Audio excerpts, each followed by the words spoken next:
Welcome to LOA Today. Walt and new life coach Linda Armstrong. New to us anyway. She's been life coaching for a long time, but she's new to us. She's our new 4 p.m. Eastern Time Friday co-host. It's an exciting day when we bring on a new co-host.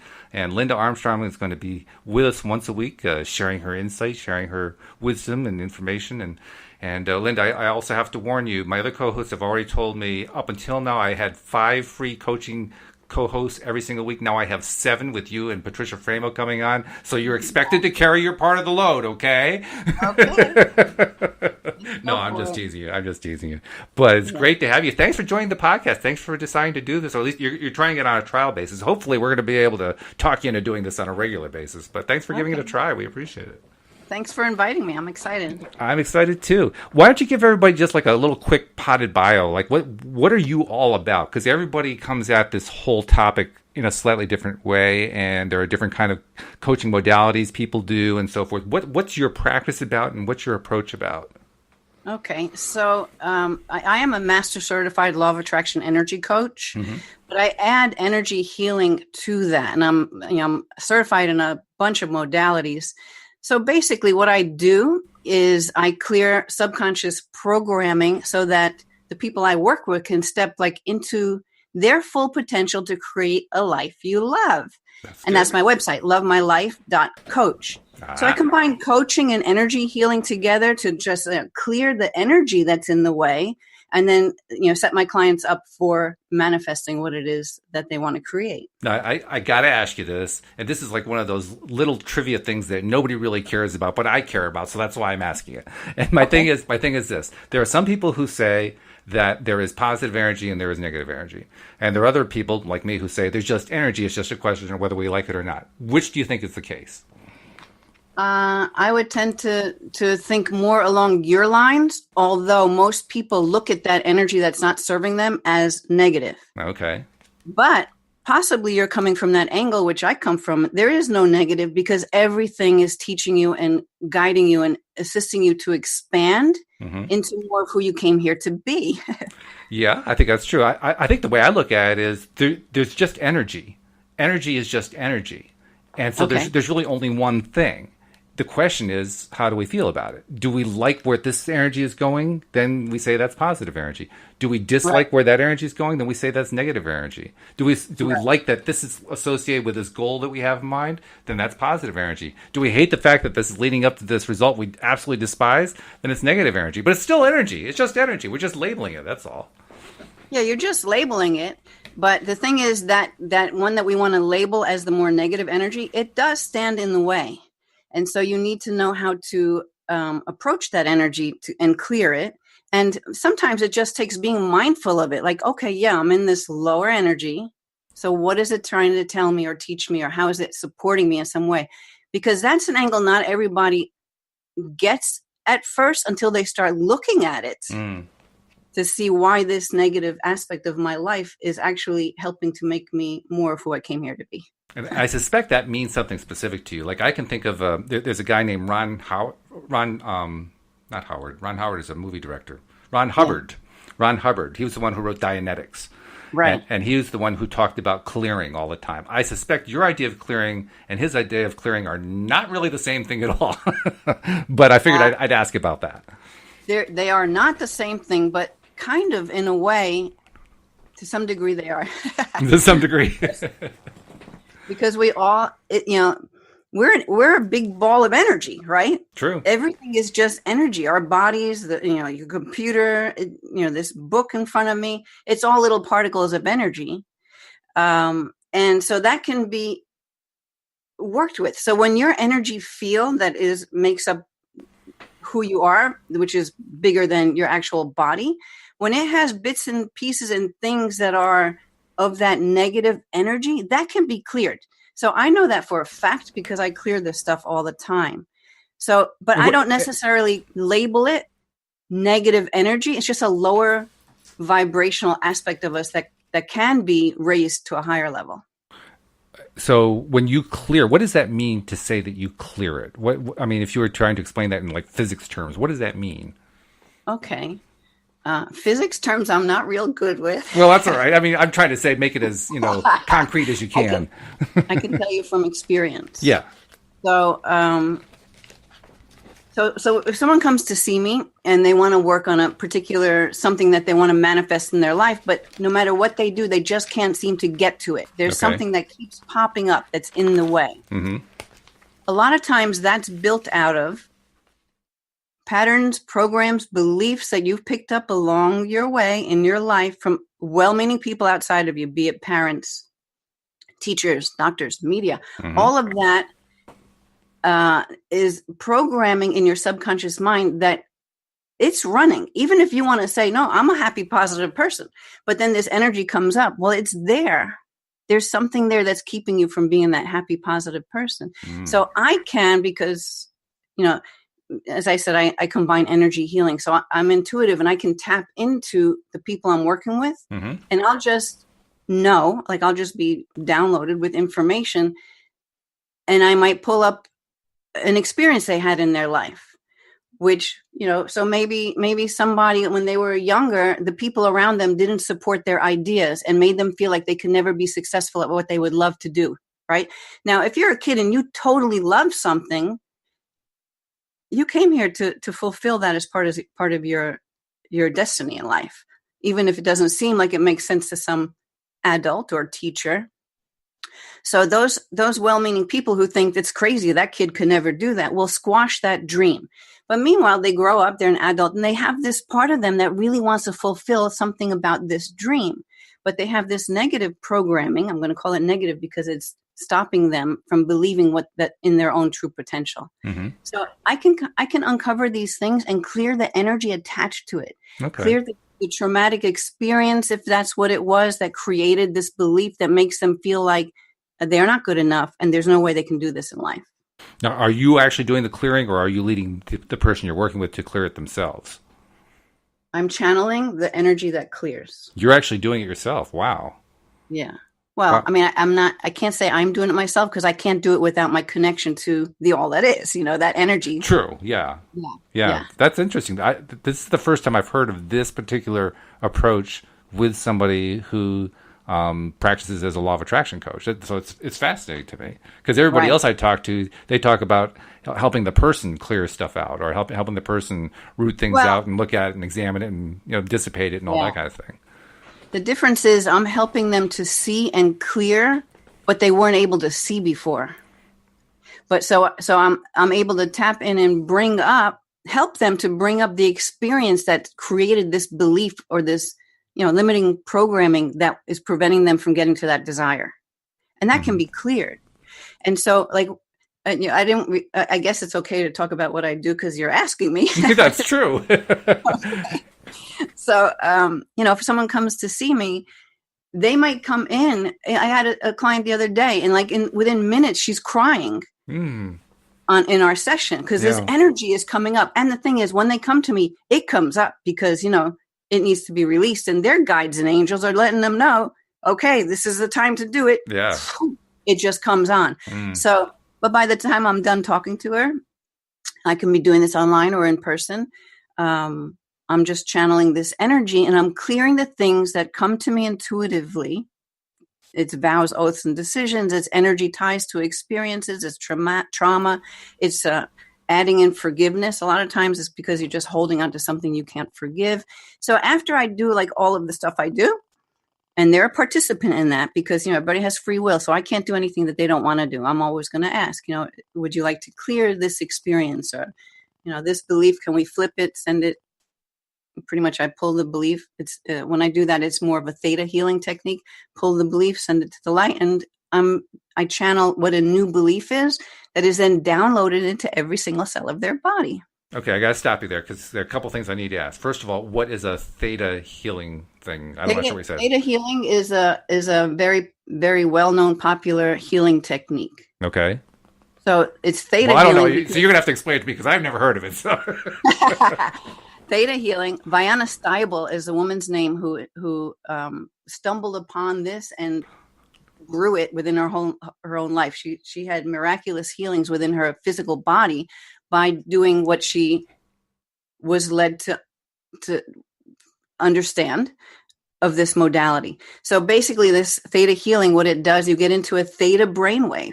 So you're in, kind of like in a nice meditative place where then you can make that connection to the energy outside of us that it can do the healing. Again, the energy that heals is love, right? Everything is love, and that's the energy that heals. And that's that high vibe that you love so much when you're doing your shows, right? Mm-hmm. You're just in that beautiful energy of love. Right. That's the energy that heals.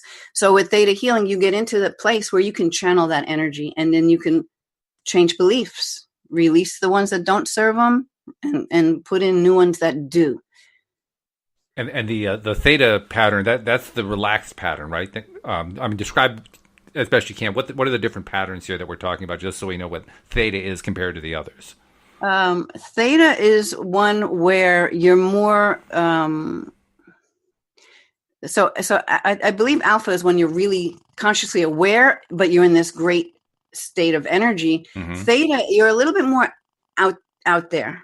You're out there, like most of law of attraction practitioners. We're out there. Yeah, we're out there. You're in that. When you're really in that really high vibe. So you're there, and you're very conscious. It's just another brainwave state, and actually, I can't really scientifically tell you the difference between all of them. Okay. Some are deeper, more like a sleep state. So the theta is it's that place where for me, it's just that, like, it's like when I'm doing this work, I am just so in this energy of expansion and love that is not my normal walking around state. Well, that leads to my other question, which is, okay, you're talking with somebody, you've identified some energy that needs to be cleared, you decide you're going to clear it. Is there any way you can describe experientially what's it like when you're clearing? Okay, for the person who I'm working with? No, what's it like for you, from your perspective? For me, I'm just channeling. Like I actually feel like I'm high after a session because I'm just in this expanded energy. Where, like if you meditate and you get to that place where you can't even feel your body anymore, it's just this really, you feel so much bigger than you are because your energy is so expanded. You become more of the fullness of the actual you, not the you that's the part of you that's in your body. Mm-hmm. So for me, it's just that really expanded place.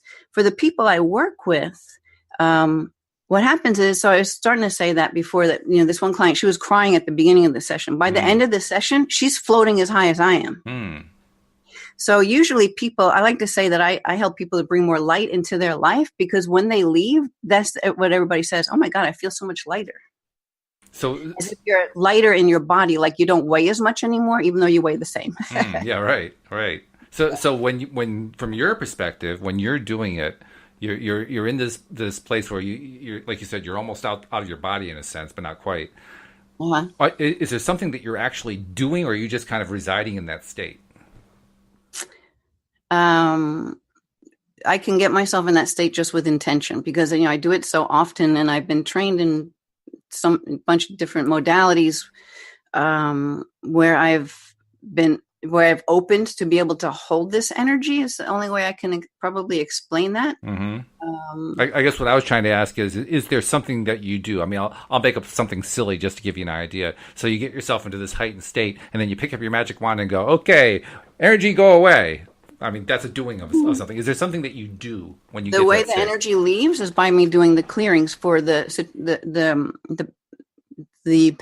pattern, the program that's running in their system. Be it so if there's a limiting belief and I switch that belief, that right there you can feel the difference. So there's one. Let me explain it this way. It might be easier for you. There's a modality that I use. It's called the gate, and there's like only a handful of people who actually do it in this country. The person who had this healing modality channeled to them is from Israel. So he's come here and he's taught. When I'm working with, I combine everything I know in every session, whatever it is that will help my client the most is where I go. But this modality, so I can have you, okay, so say we want to double the amount of listeners to this radio show, right? This is like, say this cool. is one of you. Hey, let's do it now. I'm ready. Let's go. Say this is one of your desires. We can't really do this right now because it's a little more intimate than what we're doing at this moment. Oh, shucks. But what I would do is I would have you pretty much, you would be in a very relaxed state, and I would do a little bit of guiding you into this relaxed place where you're very receptive. Mm-hmm. And then I'd have you talk to your body. Okay. Because I mean, I don't know how spiritual your audience is with law of attraction, but if everything is energy, I am not my body. Mm-hmm. I am the energy that inhabits my body. Right. Mm-hmm. So your body is the tool that you travel this planet with. It takes you everywhere. It allows you to have all this experience.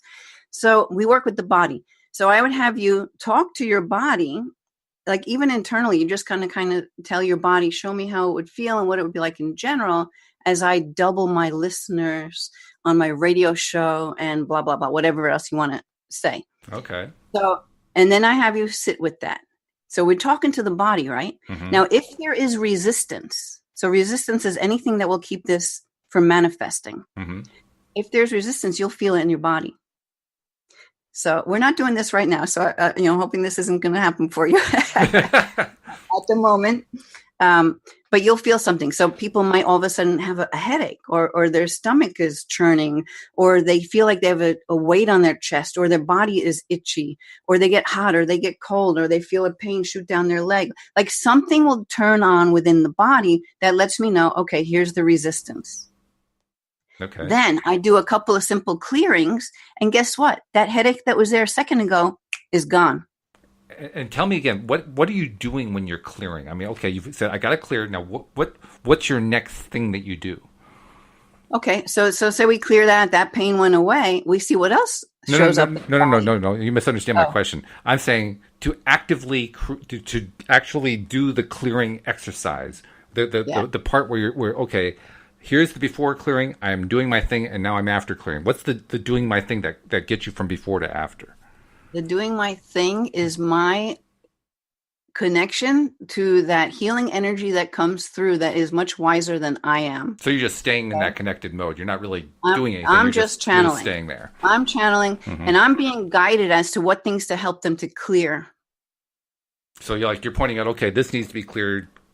Well, yeah, as soon as you feel with that particular modality, as soon as you feel something going on, that doesn't feel comfortable in your body. If it feels good, that's great. It means you have nothing blocking you from this manifestation. Okay. But things will turn on, and then as they do, I'll clear them. And it might turn on differently. Then they don't have the headache. Now all of a sudden they got a pain in their neck because there's more energy there that needs to release. So the body is being released from the cells of your body. Because we hold this stuff. This is our vehicle, right? So that's why I look at energy healing like a tune-up. But what I love about what I do is I take it that much further, and that everything I do is geared towards manifesting what you want. Because there's no way I could ever let go of that LOA part of me, because it just is, right? Yeah, absolutely. So I pretty much help people to be able to work with it in an easier manner.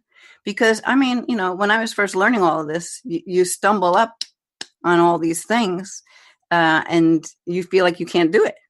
Law of attraction doesn't work. Yeah, right. Yeah. It's a very common reaction, especially if you're not in the right frame of mind, if you're not in the right emotional space. Yeah, you're not getting the result that you wanted. Well, this stuff doesn't work. Throw it in the wastebasket. Well, this stuff is working because all you're seeing is I'm not getting this stuff that I wanted. That's right, yes.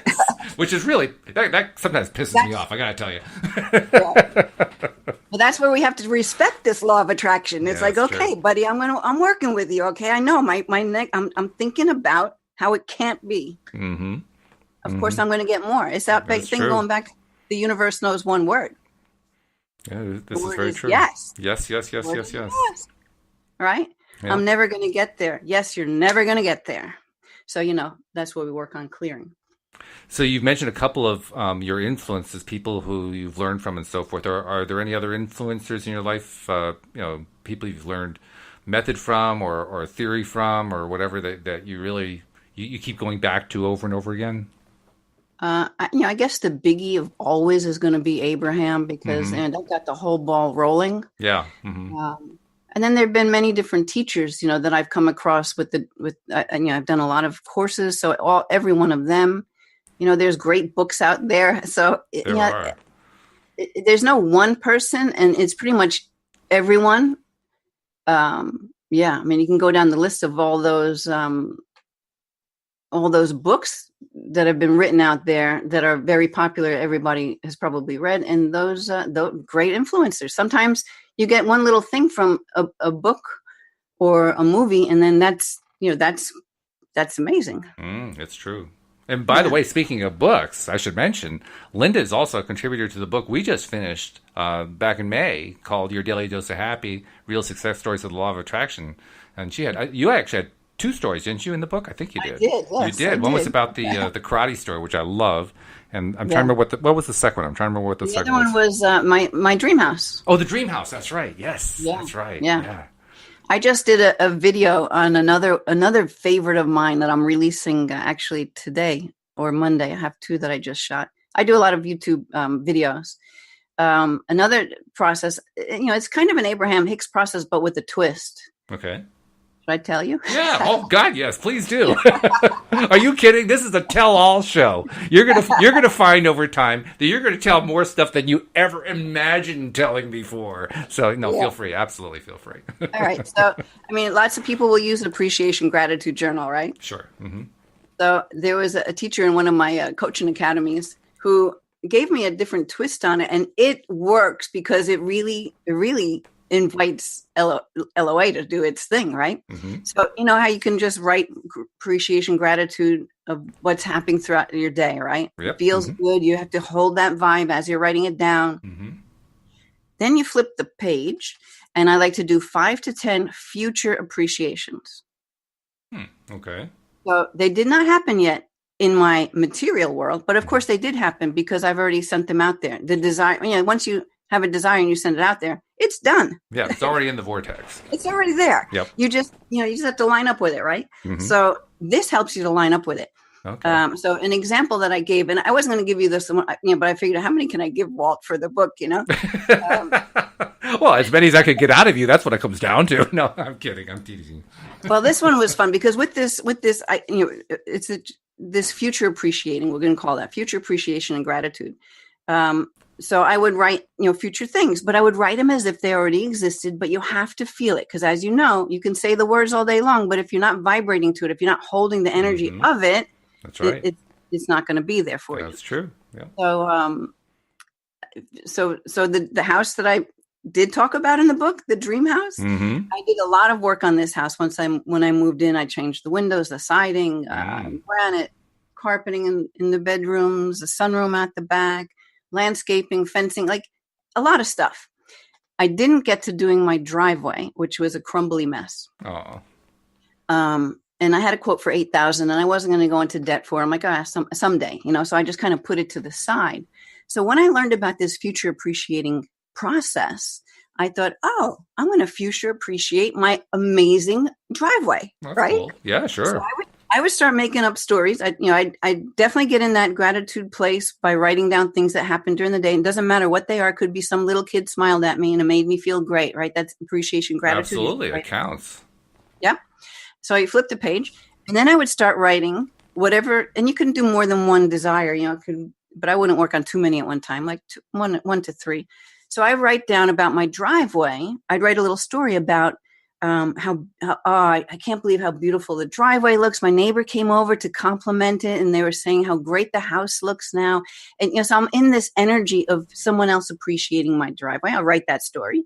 I write another story. Maybe I'm writing, it was so nice today. It was so hot out there. Those guys were working so hard. I brought them snacks and drinks. They were so happy. I love it. Yeah, I'd write these stories. Then another favorite one, and I would make them up because, you got to get into that little kid mind where anything That's great, is possible. though. I mean, I love the detail. The level of detail is wonderful. Yeah, because it helps you hold the vibe, right? Yeah, sure. So then, another one, because I'm in New York, and you're in Connecticut, right? When it snows, and if you have to shovel, there it is. And if you've ever shoveled a driveway that's got potholes and everything in it, you'll have been stabbed in the stomach many times, just right? A few, yeah. The shovel gets stuck, and That's you keep it. going. Yep. So I would write, because that would happen, right? So I would write the opposite. I would write about how I felt like I was on ice skates as I was shoveling the driveway, and it was so smooth, and how much fun I had, and that kind of stuff, right? So I just make up stories. Okay, so this is the best part. not even 2 months later, of me making up these stories. But like you said, you notice I'm putting detail in there. I'm putting detail in because it helps you build the story and build energy. Yeah. And you can't help but feel it when you do that. So not even 2 months later, I also teach karate, right? You know that. Right. Yep. We were home on a Friday, me and my husband, no classes. Some guy knocks on the door and I look outside and it's this like scruffy, dirty looking guy. I'm like, oh, it's interesting. But I opened the door and, to see what he wanted. He says to me, "Hi, I noticed your driveway could use some repair and I have a truck full of leftover asphalt. I was working on a job down the road. I can do your driveway for $2 a square foot." I'm like, so I look at him and I'm like, okay, meet me out back. And I shut the door and I go to my husband. I walk over to him like, the universe is talking to me. The universe is talking to me. I have no money to do this. No money to do this at all, right?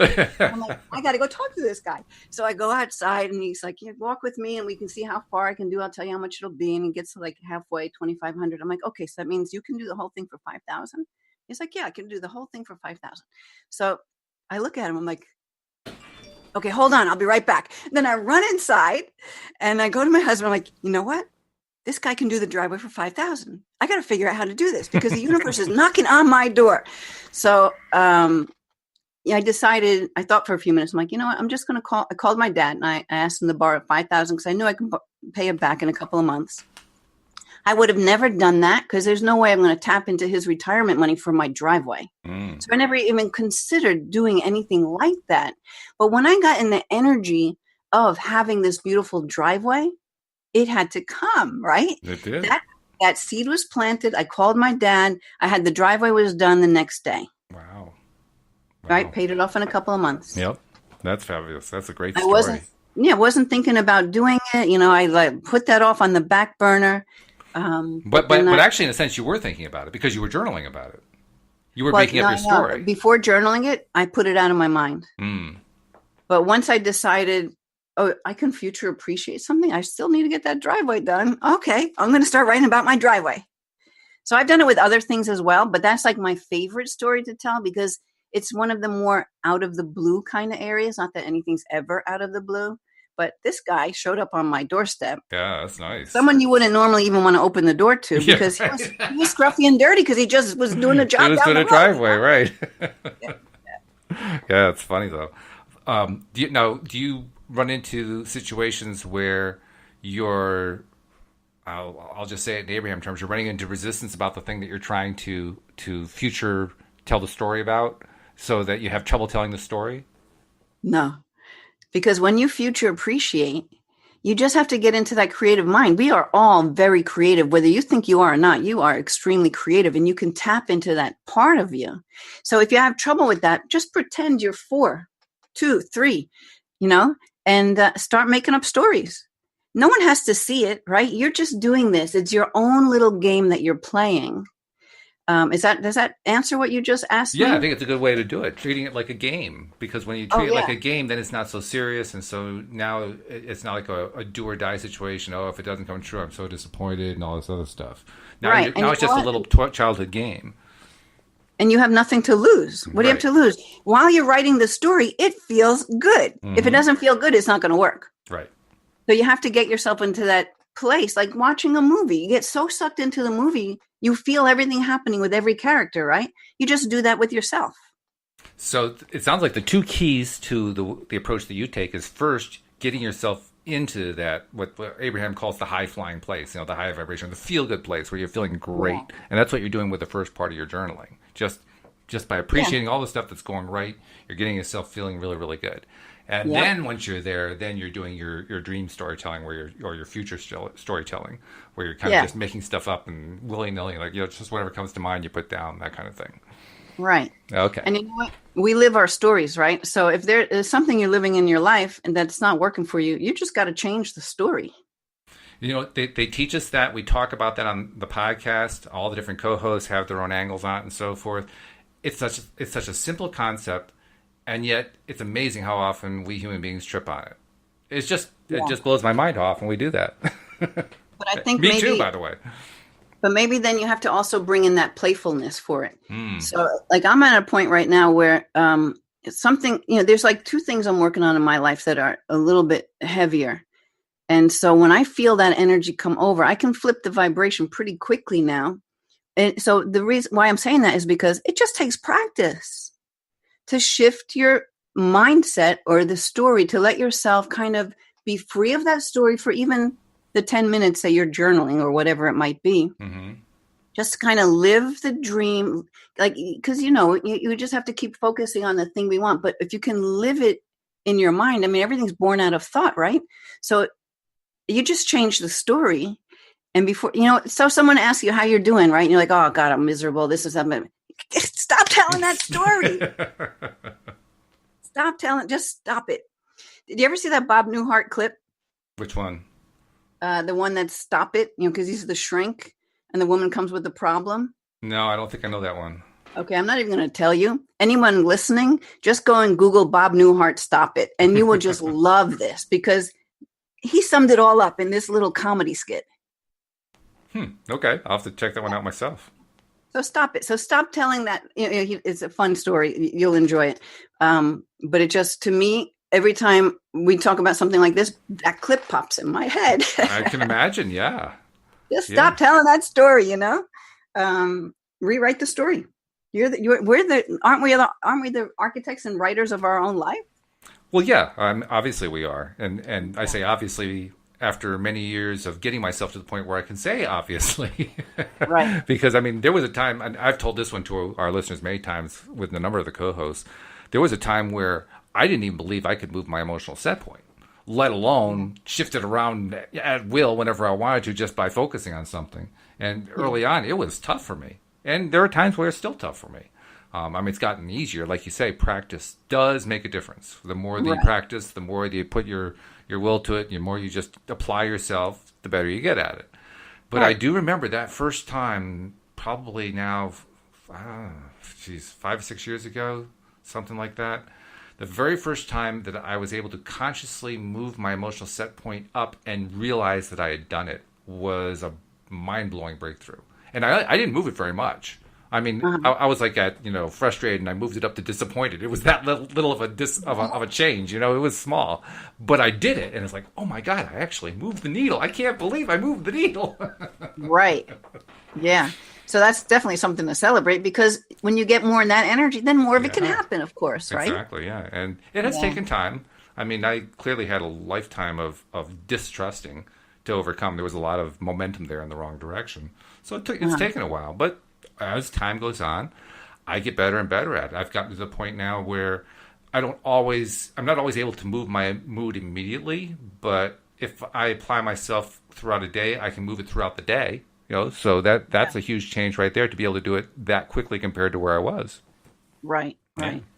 Yeah. It depends on how big the thing is that you're dealing with, right? So even though I can do it, there are times where I'm like, God, this isn't shifting, and I know a lot of things to do to clear my energy. Mm-hmm. So then that's when I'll just kind of nurture myself, because I'm like, okay, there's a reason for this. Mm-hmm. It's not something I have to just glide over and flip. I have to be with it. So then I allow myself to be with the energy, and maybe watch some funny movies or something, and just let yourself kind of shift out of it, but without like hating it, kind of like loving it, right? So you're in this really low place. You're like, okay, you know what? I'm just going to own this, because at least I have the understanding for me that there's a purpose to it. And if I can't flip it that quickly, then I know I need to just let it process. Yeah. For me, I know that usually whenever I'm not feeling up, I'm feeling down, I'm feeling so, whatever, it's almost always tied to some kind of current what is. Something that's been going on in life that is a current thing. I don't think I have too much left anymore that's from my deep dark past. I've pretty much rooted most of that out, I think. But current stuff, current what is stuff, and I think a lot of people have this. That just you get hung up on it. Like this. Well, this is my important thing that's going on in my life right now, and I'm not happy about it. I'm supposed to shift my energy. Yeah, well, right. That's not happening right now. Right. Yeah. Well, you know what? That's where. Surrender comes in. Surrender, yeah. And surrender's a hard one. Boy, I still struggle with surrender sometimes. And that's just for me. And it should be easier for me to surrender because I know what it feels like to have that energy flow through me while I'm doing healing work. Yeah, I For mean, me, you would think surrendering. so, but I just learned that every time that I develop some new aspect of the overall skill set, so to speak, I recognize I've developed this new skill set, and then I say to myself, well, if I can do that, I should be able to do, if I can do A, I should be able to do B. And yet when I'm sitting there knowing how to do A, B still seems a mile away. Yeah. Yeah, but so then you just want to focus on, well, I'm getting closer I'm to it getting every closer, day. exactly, yeah. Like, well, I couldn't do A yesterday. Hey, I can do A now. That's a good thing. Yeah, thumbs up, all right. So the thing with the surrender that I've actually still working with, and even though I know this, you just, I mean, I don't know if you ever get to this with on your show about the support you have in spirit. You have guides, so sometimes you just need to surrender the thing to spirit to just help you, to clear it for you, to send you in the right direction, to give you a sign. You can ask for signs, you'll get signs. Hmm. That's like really taking it off your shoulders. Oh, yeah. And when you can just do it with that, because there's resistance, like, oh yeah, like there's really guides out there. They're going to take this thing from me. What are Yeah. they, like little pixie fellows or something? Yeah. So, we all, Yeah. we all get sucked back into lower energies like that. But, again, to me, that I'm just learning surrender better and better every time I can't do it. Hmm. Well, that's part of the fun, actually, of having so many co-hosts. I did do the idea of having multiple co-hosts who are all life coaches deliberately, but the unintended consequence of that was all the wonderful perspectives that come into it. So, Yeah. for instance, as I think about them, like Wendy Dillard, who used to do this time slot, and she's now doing the Tuesdays and Thursday time slot. And by the way, I should take a moment and just tell everybody what's happening with the schedule. The schedule is pretty much the same as it always was. Linda is now going to be doing the Friday afternoon slot. Patricia Framo is joining us. She's going to be doing the Monday afternoon slot. Cindy Chavez, who does Tuesday and Wednesday morning, she's also going to do the Wednesday afternoon slot. Wendy's going to keep doing the Tuesday and Thursday slots. So we all the slots are remaining the same. We're just kind of shifting things around, mainly because Wendy was finding 5 days a week was more than she wanted to do. If she wanted to keep doing it, she just wanted to do it 2 days instead of 5 days. So we were accommodating that. And in the process, I'm getting two new people to have perspectives from, which is what I was referring to a moment ago. Those perspectives are huge. So like with Wendy talks a lot about connecting with her inner being, kind of similar to what you're talking about with spirit guides. And she has, it's amazing just in the time that she and I have been doing the show, the degree to which she's evolved with her ability to carry on these communications. I mean, she's like having full conversations virtually every day. And I'm thinking, wow, I really want to learn that skill. That's one heck of a skill. On the other hand, I've got Joel Elston, who I've been doing the show with for years, actually. He was one of my earliest co-hosts, and he doesn't even do anything like that. He's an action guy, He totally gets that you have to be in alignment and all that kind of thing, but he doesn't hesitate to get in alignment while he's taking his action steps. So his orientation is entirely different in that way. Yeah. Cindy Chavez, she has one of the lightest personalities I've ever met. She is just sweetness. I mean, she's also going to be very serious and very direct on topic and so forth, but she just has a lightness of being about her. And, so I don't know that we actually talk a whole lot about inner being. I guess we do sometimes, but more she's talking about it in terms of, just what she's saying and what she's getting out of it and how it turns into whatever it's turning into. She doesn't actually spend a whole lot of time talking about, well, this is what my inner being said to me. It's just not her way of expressing things.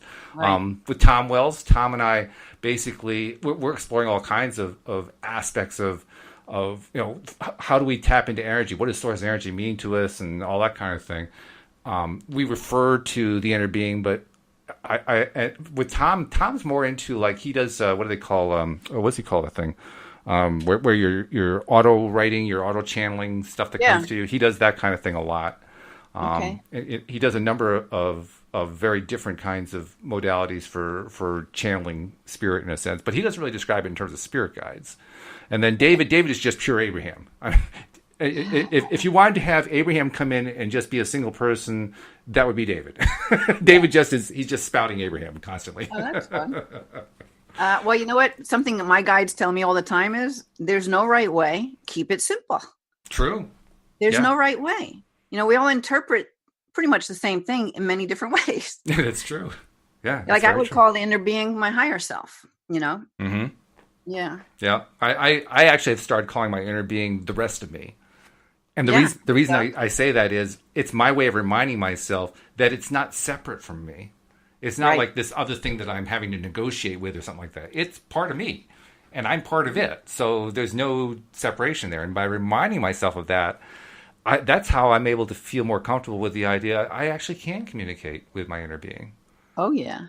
And you know what? I'll give you another way to look at it just because it's been given to me and I love it because it resonated like boom. So if your energy, say, let's call your energy 100%. Okay.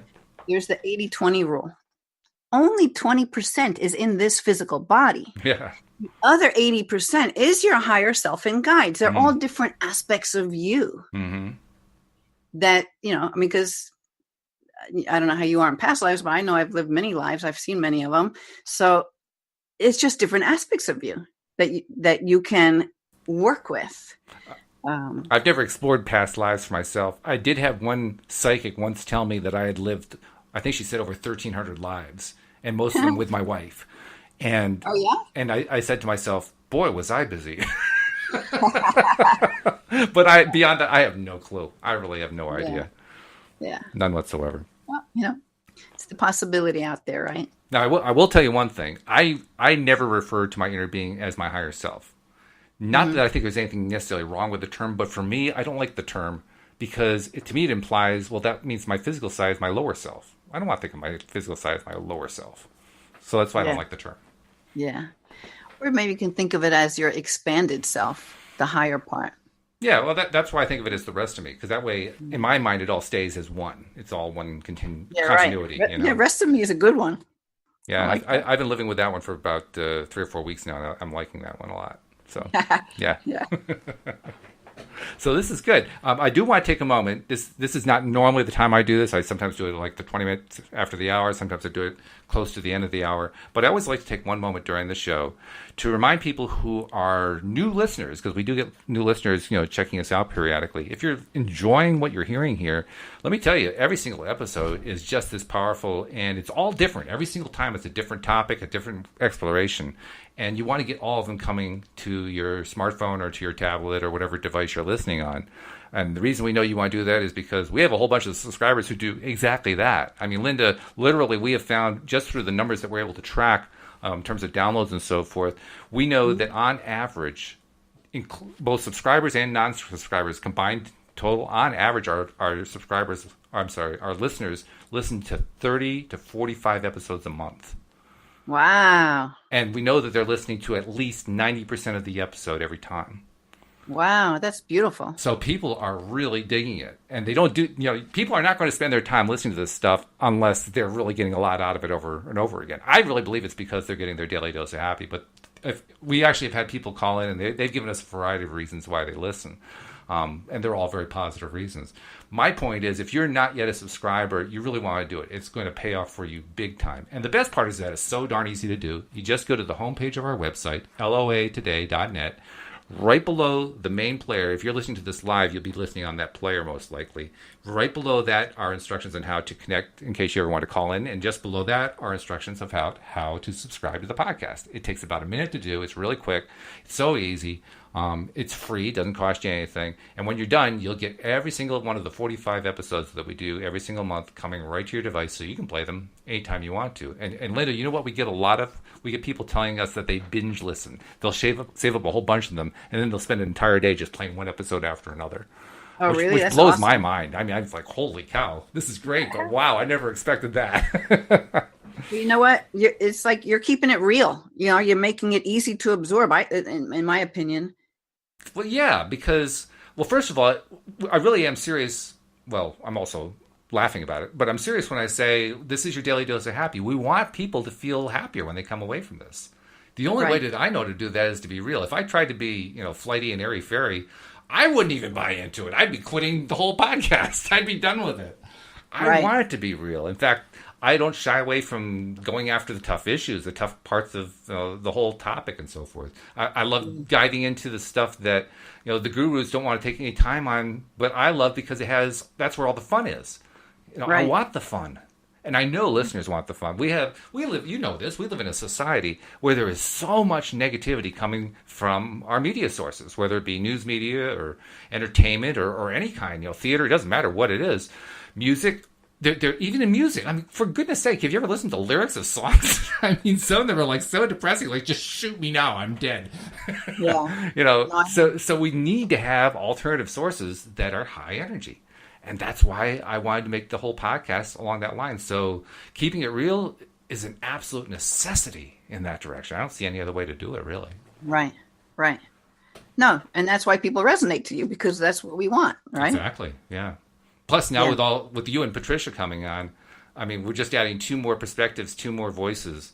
I can only just imagine what listeners are going to start thinking when they realize they've got these 2 more voices coming in here. Because every single perspective that comes in, every time we've added a new perspective in the podcast, talk about expansion, I can feel the expansion. Normally, I can't feel expansion. Normally, if it happens, like, oh, I guess it happened. But I don't know. It's like I know it intellectually. It's about it. But when we bring new voices in, boy, do I feel that. I feel that in a big way. Yeah. Cool. Yeah, Cool. It is cool. It's fun. That's why I'm addicted to this darn thing. And that's why our listeners are, too. That's why they keep listening to, that's what I'm saying. 35 episodes a month? Holy cow. You just took the words right out of my mouth. It still blows me away. So, yeah, this is good stuff. Now, I don't know what we're going to be talking about with you in the future. I mean, we'll probably just make it up as we go along, I imagine, for a bit. But I do want to encourage you, feel free, bring topics. If we're doing these things, bring topics that are, Tom is great at this. Tom likes to talk about whatever is the thing he's working on right now. Right. And then he'll turn that into, a topic that's appropriate to what we talk about. And he comes with great topics doing that. Yeah. I mean, with Joel and I, it's like, okay, Joel, what'd you post about? Okay, yeah, we're doing that. That's the topic. We're done.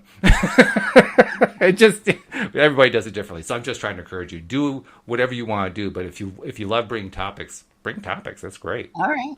Yeah. I'll send you some emails with ideas and we'll see what resonates with you. I'll tell you. Or we just wing it and see what comes up. I'm telling you, just bring them. Seriously, I don't think I've ever turned down an idea. Okay. There may have been a time, but I'm not thinking of one right now. Because I've learned. I'm serious when I talk about how important the perspectives are.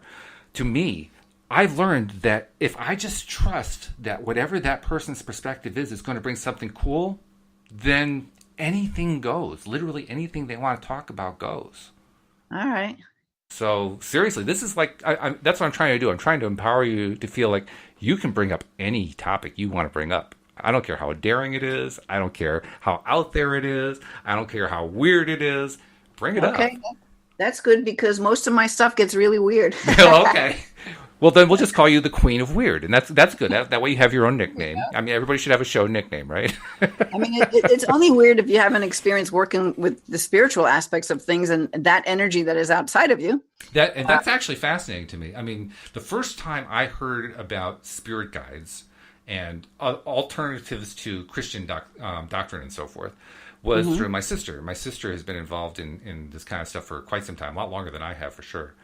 And she was involved in like a spiritualist church for a number of years, and she was she's been experiencing and practicing developing her psychic abilities, and I mean she's been doing a lot of this stuff for a long time. And so when she first told me about spirit guides, I said, "What?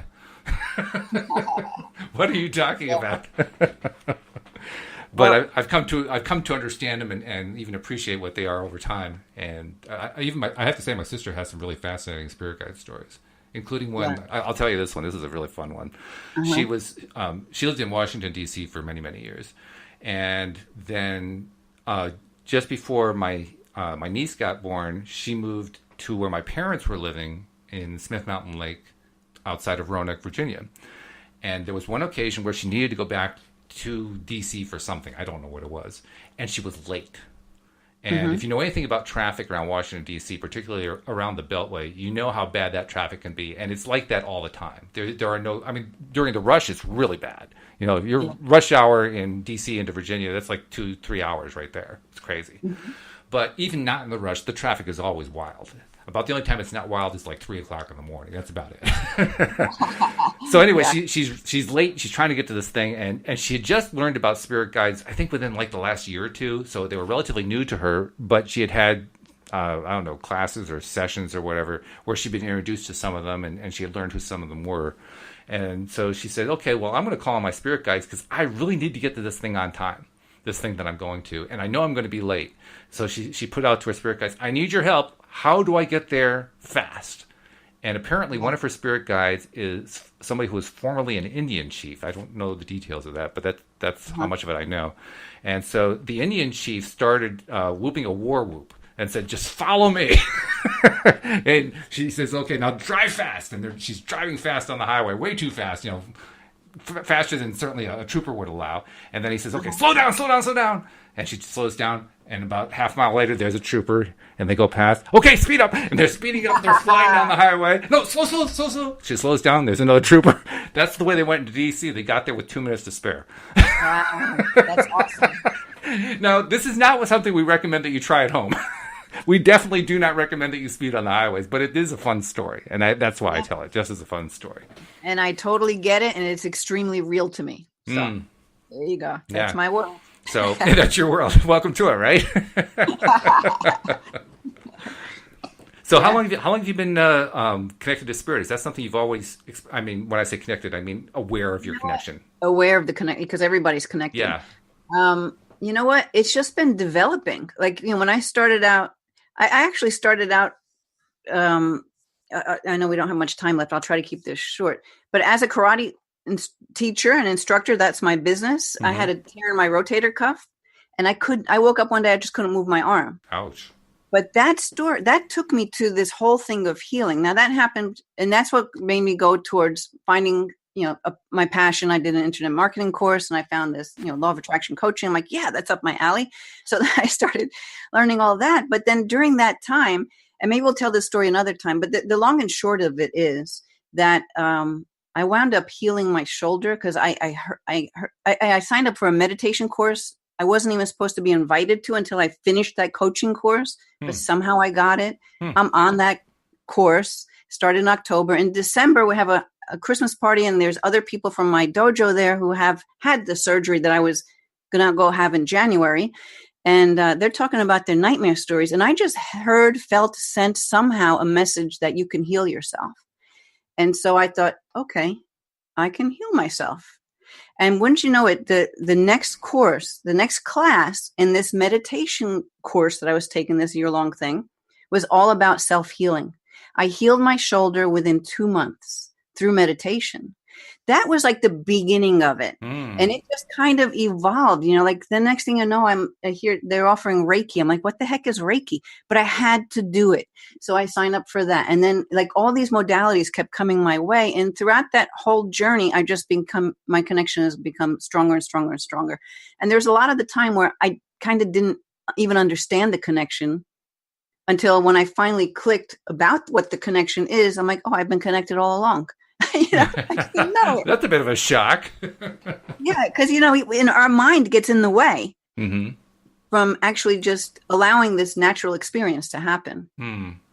So you agree with what most teachers teach, which is we all have that connection. It's just a question of learning to interact with it. Yep. Yeah, or even maybe we'll do a sign on spirit signs from spirit, because you're getting guidance all the time. You're just not aware of it. Because you've never been told that it's possible or even how to notice these signs, And then once you start to do that, you start to open up and realize, wow, okay, that's not a coincidence. How the heck did that happen? Right? Well, that's the one thing that has happened with me. I can't say I totally have figured out the spirit connection for myself. I mean, sometimes I'm able to pick up signs or messages or whatever, but I'm still, I consider myself a novice in that sense. But on those occasions where Louise and I really need to manifest something. Very often they're like almost extreme conditions. We got to have this. When those things happened, and in fact, one of them was the last story that I wrote into the book that we did. When they happen, the way that they happen are so serendipitous, so out there. I mean, my favorite way to describe it is if a Hollywood scriptwriter were to write the script the way it happened, the script would be rejected as unbelievable. But you know what? And there is your connection, which is always just, sometimes I got to prove it to you in a bigger way, right? Yeah, right. Well, sometimes I need like a little 2x4 or something like that. Wake up over here, Walt. Yeah.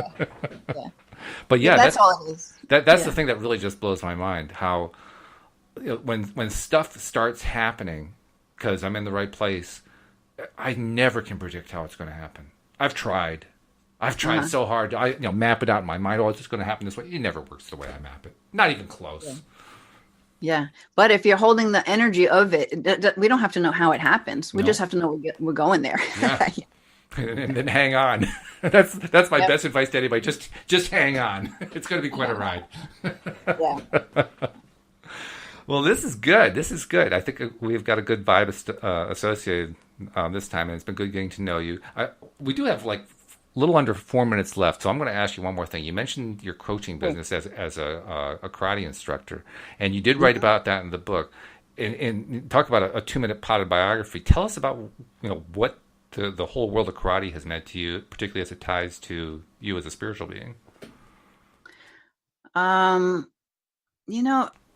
guess part of that would be that when you're training in karate, if you're taking it further and further than just like a workout, you start to actually connect to that part of you that can overcome and can achieve stuff that you didn't think you ever could. Mm-hmm. Okay. In that sense, possibly. I think it just helped me kind of step into my power in a different way. Mm-hmm. And in the beginning, the spiritual side of it wasn't so much there until I opened up to that more as well. Mm-hmm. So I don't know if that answers your question. No, it answers it. I mean, you answer it the way you answer it because that's what's meaningful for you. I mean, I think I was partly thinking about what you wrote in your story in the book. And by the way, if you haven't gotten a copy of the book, get it just to read Linda's story about how she went after her second degree in karate and ended up getting her third degree. It was just that's a great story. I love that one. Where are you up to now? I don't even know where you are right now. Yeah. Are you third degree right now? I'm still third degree. Third degree. I kind of not trained as much as I've been opening up to all the work I'm doing now. Oh, I see. I still teach. I teach kids mostly, mm-hmm. But I put a lot more of my focus into this healing work that I'm doing now in the coaching. Yeah. So, yeah. Yeah. So I could have been, more further along, but that's okay. I am where I am, and I'm totally happy with it. Yeah. Well, you're where you need to be. That's really what it comes down to. Right. Yeah. Yeah. But that story about how you got the third, I mean, it was a classic law of attraction story. Just absolutely classic. Well, and I was learning about it. No, actually I didn't. No, that was before I knew that. I think what really got me going on the way I did that was working with crystals and kind of programming them with an intention. And then I went with the intention, and it proved to me everything about how this law of attraction. No, actually, I must have already known about. I don't remember. It was a long time ago. I never know anymore what came first. I just know what is. So. Well, that's how you know that you're no longer stuck in the what is. You're so much into where you're moving to that you've almost forgotten the connection to the what is. Yeah, like I can't really recall. I'd have to yeah. Oh, that's funny. Well, great. Well, I'm glad that we got a chance to know each other and so forth. One last thing I want to ask you to do before we leave. Mm-hmm. How does somebody who wants to perhaps get cleared, maybe they want to get that kind of energy cleared, they've got something going on, and you might be the kind of person to help with. How do they reach out to you? They can go to my website, lovemylife.coach. They can email me, linda@lovemylife.coach.